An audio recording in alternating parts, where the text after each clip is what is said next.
Hey, welcome to my channel. Today I'm going to be reading from a subreddit. The prompt is, am I the asshole? And this is I caught my boyfriend cheating with my best friend. Here is what happened. So let's jump into it. They say trust is earned. I gave it freely though to two people I loved most. Here's how they betrayed me and how I turned the tables. My boyfriend and I had been dating for a year. My best friend and I had been close since high school. Strangely, they never got along. They bickered, teased each other. I figured it was just clashing personalities. Once she even said, I don't get what you see in him. And he once told me, your bestie's shady. I never imagined it was a cover. One Friday night, my boyfriend and I were watching TV when she came over. I hadn't seen her all week, so I was excited. I was also low on food and didn't feel like cooking. So I asked if she wouldn't mind ordering Thai food with us. Her boyfriend wasn't available because he had to work, she said. My boyfriend offered to pay for the food if she and I could deliver it. I took the phone from him and dialed our usual spot. It was our tradition. Then my boyfriend's face fell. He hesitated. That hesitation changed everything. As I reached for his phone, he handed it to me with shaking hands. Here, he whispered, you use mine. I need to take a call. I put my food order in and watched him pace around the room while I waited for the confirmation text. Then a message banner slid down the screen. Can't wait to see you tonight? It was from me. It was from her. My heart dropped. I clicked. The chat was full of messages. Last night was amazing. When are you telling her? I gasped. They made plans for later that night. I stumbled back. How could they hide this from me? We've been dating for a year. She's known me for 7 years. Did I really know neither of them?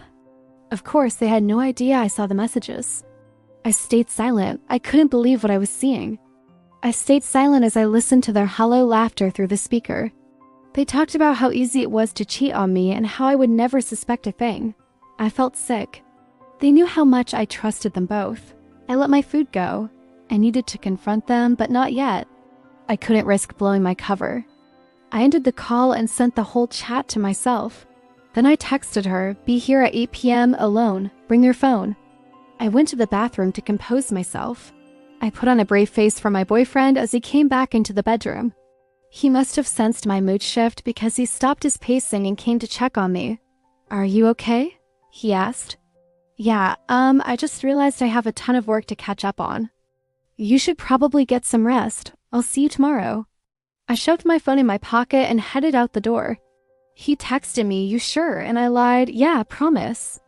I took a cab to my best friend's house. It was a 5-minute ride. I spent those 5 minutes organizing my thoughts. When I arrived, I parked myself on her couch and brought up the messages on her phone. Her eyes widened. She immediately apologized. She admitted that she slept with my boyfriend once, that it meant nothing to her, but that she understood why I was angry. I cut her off. Do you think that's the only thing that happened between us? I asked. She looked confused. The doorbell rang. Her boyfriend had arrived. I gestured to the messages on the screen. She paled. Before she could react, I spoke. You're dead to me. I turned to her boyfriend, who stood frozen by the doorway. And you, I continued, you can leave now. He ran out of the house. I heard her sob and begged me to hear her side of the story. I told her she already gave it. I stormed out of her house and hailed a cab back home. As I walked through the door, I noticed my boyfriend pacing again. This time he wasn't alone. My best friend stood beside him, crying. She told me everything, she whispered.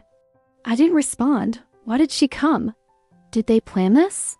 Does he know? I stared at the floor. We can explain, my boyfriend began, but I stopped him. No, you can't. You already did, and I didn't want to hear it. I walked to the TV remote and pressed play.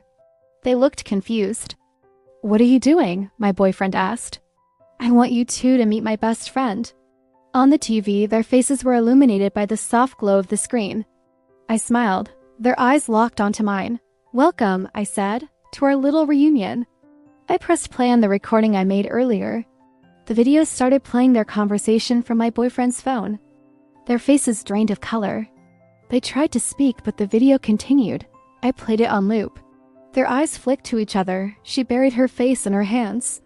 He tried to console her, but she pushed him away. The look on his face was priceless. Betrayed, hurt, confused.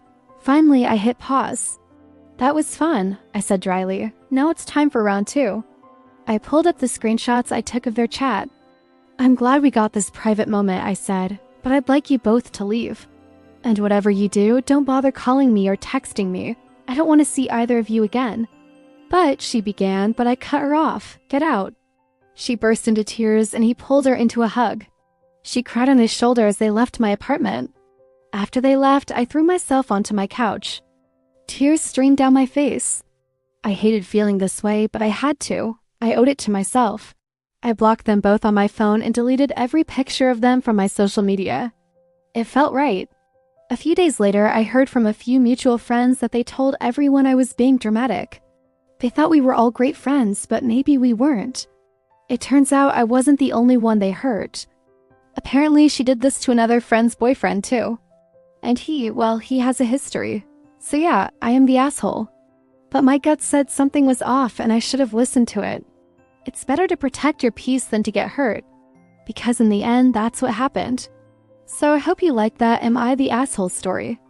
If you did, please hit the like button and come back for more stories like these. Bye.